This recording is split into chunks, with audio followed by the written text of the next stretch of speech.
ایک تو ایسے کہ جو وہ منصوبے انہوں نے بنائے اللہ انہیں خاک میں ملائے گا، پھر جو نماز روزہ زکوٰۃ حج کچھ بھی اچھے عمل کیے ہوں گے تو وہ اللہ تعالیٰ انہیں ضائع کر دے گا، کیونکہ وہ انہوں نے اخلاص سے نہیں کیے، ایمان لا کر تو نہیں کیے تھے، دکھاوے کے لیے کیے تھے۔ تو اللہ تعالیٰ منافقین کا ان سب مخالفتوں اور رکاوٹوں کا جو وہ کر رہے ہیں کہ دین کو ختم کریں، تو اللہ تعالیٰ نے صاف بتا دیا سورہ صف میں آیت نمبر 8 اور 9 میں کہ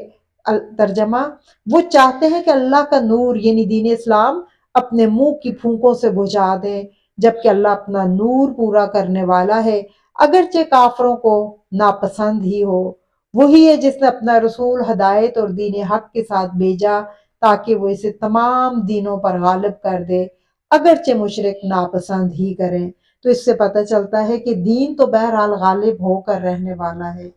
یا ایوہ الذین،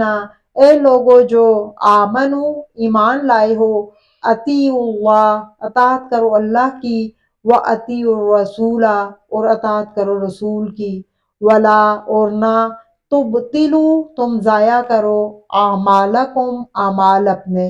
اے ایمان والو، تم اللہ کی اطاعت کرو اور رسول کی اطاعت کرو اور اپنے اعمال ضائع نہ کرو۔ اہل ایمان کو ہدایت دی ہے کہ اللہ اور رسول کی اطاعت کرو، یعنی جو بھی کام کرنے ہے اس میں نیت اور جذبہ اللہ اور رسول کی اطاعت ہونا چاہیے اور اس کے بتائے ہوئے طریقے سے کرو۔ نافرمانی اور شرک کے ذریعے سے، دکھاوے کے ذریعے سے، یا گناہ کبیرہ کے ذریعے سے، یا فواحش کا ارتکاب کر کے، اس سے کیا ہوتا ہے کہ اعمال ضائع ہوتے ہیں۔ اس آیت سے یہ بھی معلوم ہوا کہ کوئی عمل کتنا بھی اچھا ہو، اگر اللہ اور اس کے رسول کے حکم سے باہر ہوگا تو وہ قابل قبول نہیں ہے۔ جیسا کہ سیدہ عائشہ رضی اللہ تعالیٰ عنہا سے روایت ہے کہ نبی کریم صلی اللہ علیہ وآلہ وسلم نے فرمایا، جس نے کوئی ایسا کام کیا جس کا حکم ہم نے نہیں دیا تو وہ عمل مردود ہے۔ صحیح مسلم کی حدیث ہے۔ اسی لیے صرف نیت جو ہے وہ نیک عمل، اس لیے صرف نیک عمل کرنا کافی نہیں ہوتا، اس کے پیچھے نیت کیا ہوتی ہے، اخلاص کیا کتنا ہوتا ہے، یہ بھی دیکھنا ضروری ہوتا ہے۔ اور پھر یہ کہ طریقہ وہ ہونا چاہیے جو اللہ اور اس کے رسول نے بتایا ہے۔ ان سے بڑھ کر خود سے کوئی اعمال کرنا اور خود کو اپنے آپ کو زیادہ درجہ سمجھنا اور بہت نیک تصور کرنا، تو ایسے عمل جو ہے وہ قابل قبول نہیں ہوں گے۔ پھر اللہ کہتے ہیں انا بے شک الذین وہ لوگ جو کفروا جنہوں نے کفر کیا، وصدوا اور انہوں نے روکا، عن سبیل اللہ اللہ کے راستے سے، ثم پھر ماتوا وہ مر گئے، وہم کفار حالانکہ اس حال میں کہ وہ کافر ہیں، فلن تو ہرگز نہیں، یغفر اللہ معاف کرے گا اللہ لہم ان کو۔ اب یہاں پہ اللہ تعالیٰ نے بتا دیا جن لوگوں نے کفر کیا، دوسروں کو اللہ کی راہ سے روکا اور پھر اسی حالت کفر میں ان کی موت آ گئی، تو اللہ انہیں ہرگز معاف نہیں کرے گا۔ یعنی جو اللہ اور اس کی رسول کی مخالفت کرے، دین کے راستے میں روڑے اٹکائے اور آخری دم تک کفر اور شرک پر اڑا رہے، تو اس کی معافی کی کوئی امید ہی نہیں ہوتی، کیونکہ شرک بذات خود ایسا جرم ہے جس کی معافی نہیں ہے۔ جیسے آپ کو پتہ ہے بدر میں 70 کافر مارے گئے تھے اور ان کی لاشیں کنویں میں پڑی ہوئی تھی، انہوں نے بھی کیا کیا تھا، کفر پر اڑے رہے اور دوسروں کو بھی اللہ کے راستے سے روک رہے تھے اور دوسروں کو ہر ممکن انہوں نے روکا دین کے راستے سے۔ اور پھر یہاں پہ بھی مدینے جو لڑنے آئے تھے تو وہ اسی لیے پیچھا کرتے ہوئے آئے تھے کہ اہل ایمان کو ختم کرنا چاہتے تھے، اللہ تعالیٰ کے راستے سے خود بھی رکے، دوسروں کو بھی روکا، شکوک و شبہات ڈال کے، غلط باتیں کر کے، تو کیا ہوا، ان کا انجام کیسے ہوا۔ تو اللہ تعالیٰ کہتے ہیں کہ ایسے لوگوں کو اللہ تعالیٰ معاف نہیں کرے گا، کیونکہ کفر کی حالت میں مرنے والے کے لیے پھر مغفرت نہیں ہوتی۔ فلا پس نہ تاہینو تم سستی کرو، وتدعو اور نہ تم بلاؤ، الی السلم سلامتی کی طرف، صلح کی طرف، وانتم اور تم ہی الاعلون غالب رہو گے، واللہ اور اللہ تعالی معکم ساتھ تمہارے، ولن اور ہرگز نہ، یتیرکم وہ کمی کرے گا تم سے، اعمالکم تمہارے اعمال میں۔ بس اللہ تعالیٰ یہاں پہ تسلی دے رہے ہیں کہ تم کمزور نہ پڑو اور تم صلح کی طرف جو ہے وہ بلاؤ، جبکہ تم ہی غالب رہو گے اور اللہ تمہارے ساتھ ہے، وہ تمہارے عملوں کو یا تمہارے ثواب میں نیکیوں کو ہرگز کم نہیں کرے گا۔ بس مین کام کیا ہے؟ کمزور نہیں پڑنا اور نہ تم صلح کے لیے ان کو بلاؤ۔ یہاں پہ تاہینو کا روٹ جو ہے واو خانون وہن سے ہے، طاقت میں کمی کی وجہ سے کمزور ہونا یا سست پڑنا۔ اللہ تعالیٰ کہہ رہے ہیں کہ تم غالب رہو گے، تم غالب آؤ گے، کیونکہ تم قوت اور طاقت کے اعتبار سے دشمن پر غالب آ سکتے ہو۔ تم اب کمزوری مت دکھانا اور نہ ہی کافروں سے صلح کی درخواست کرنا کہ وہ تمہیں بزدل سمجھنے لگیں اور تمہیں دبانے لگیں، بلکہ کفر پر اب کاری ضرب لگانے کا وقت آ گیا ہے اور اللہ کا دین سربلند کرنا ہے۔ قوت اور طاقت کے ہوتے ہوئے کفر کے ساتھ مصالحت کفر کے اثر کو بڑھانے میں مدد دیتی ہے۔ اس کا مطلب یہ بھی نہیں کہ کافروں سے صلح کرنے کی اجازت نہیں، یہ اجازت تو ہے لیکن ہر وقت صرف نہیں ہوگی، حالات دیکھے جائیں گے۔ صرف اس وقت ہے جب مسلمان طاقت اور وسائل میں کم ہو، جیسا کہ آپ کو پتہ ہے مکہ میں صورتحال تھی جب اسلام ابتدائی اپنے دور میں تھا۔ ایسے حالات میں صلح زیادہ بہتر ہوتی ہے کیونکہ مسلمان طاقت میں بھی کم ہے، تعداد میں بھی اگر لڑیں گے تو غالب آنے کا وہ نہیں ہو، لیکن جب اب کے مسلمان بھرپور طور پہ وہ اپنی ایک سٹیٹ بنا چکے ہیں، اپنا وہ مضبوط ہو چکے ہیں، تو پھر جھکنا نہیں ہوتا۔ اور یہاں پہ آپ کو پتہ ہے جیسے کہ خود نبی کریم صلی اللہ علیہ وسلم نے جب صلح حدیبیہ میں کفار مکہ سے جنگ نہ کرنے کا 10 سالہ معاہدہ کیا تھا، تو ایسے وقت میں آپ جو ہے وہ کر سکتے ہیں۔ اور اللہ تعالیٰ کہتے ہیں کہ اللہ تمہارے ساتھ ہے۔ مسلمانوں کو فتح، نصرت اور مدد کی عظیم بشارت ہے کہ جس کے ساتھ اللہ ہو اس کو پھر کوئی شکست نہیں دے سکتا۔ تم ہی غالب آؤ گے، تم ہی بلند رہو گے، لیکن سستی، کمزوری اور کاہلی سے بچنا ہے۔ اپنی طرف سے بھرپور کوشش کرو، جان کی بازی لگا دو، اللہ تم سے تمہارے عملوں کا ثواب ہرگز کم نہیں کرے گا۔ یعنی کفار کے مقابلے میں ڈٹ کر لڑو، اللہ تمہارے اعمال میں کمی نہیں کرے گا، بلکہ اجر عظیم تمہارے لیے منتظر ہے۔ اور پھر اللہ تعالیٰ کہتے ہیں کہ حقیقت تو یہ انما بے شک الحیات الدنیا، دنیا کی زندگی، لعب کھیل ہے، ولہو اور تماشا ہے، وَإِن تُؤْمِنُوا اور اگر تم ایمان لے آؤ، وَتَتَّقُوا اور تقوی اختیار کرو، یُؤْتِیکُم وہ دے گا تم کو، اجورکم اجر تمہارے، ولا اور نہ یسألکم وہ سوال کرے گا تم سے، اموالکم مال تمہارے۔ یعنی دنیاوی زندگی تو محض ایک کھیل اور تماشا ہے، اور اگر تم ایمان لاؤ اور تقوی اختیار کرو تو اللہ تمہیں تمہارے اجر دے گا اور تم سے تمہارے مال نہیں مانگے گا۔ بے شک دنیاوی زندگی محض ایک کھیل اور تماشا ہے،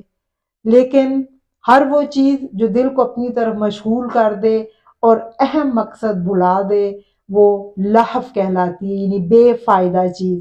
دنیا کی زندگی بھی کھیل تماشا ہے، اس طرح کہ انسان دنیا کی ہر چیز حاصل کرنا چاہتا ہے کہ کچھ رہ نہ جائے، پھر دل میں بھی دنیا کی آرزوئیں اور تمنائیں گھری رہتی ہیں۔ دنیا کی زندگی انسان کو اپنا اسیر بنا لیتی ہیں، ایسا کہ پھر اصل مقصد کی طرف انسان کا دھیان ہی نہیں جاتا، آخرت انسان بھول جاتا ہے۔ اور لائبن کھیل کے حوالے سے دیکھیں تو اسی دنیا بنانے کمانے میں ایک دوسرے سے آگے بڑھنے میں انسان دوڑ میں لگا ہوتا ہے، اور اسی کوشش میں انسان کی زندگی ختم ہو جاتی ہے۔ تو غور طلب بات یہ ہے کہ یہ لائبن و لہون ہی ہے کہ ہم نے دنیا بہت کما لی لیکن آخرت کے لیے کچھ نہ کمایا۔ اسی لیے دنیا کی زندگی کو سورہ الحدید میں اللہ نے بہت بہترین طریقے سے واضح کیا ہے۔ آیت نمبر 20 میں آتا ہے اعلموا انما الحیات الدنیا لعب و لہو، جان لو کہ دنیا کی زندگی تو محض کھیل تماشا اور زینت ہے، اور آپس میں فخر کرنا اور ایک دوسرے سے مال جو ہے وہ بڑھا چڑھا کر اس میں کثرت حاصل کرنا ہے۔ یعنی اگر کوئی دنیا کی زندگی کو فائدہ مند بنانا چاہتا ہے تو اس کا طریقہ یہ ہے کہ آپ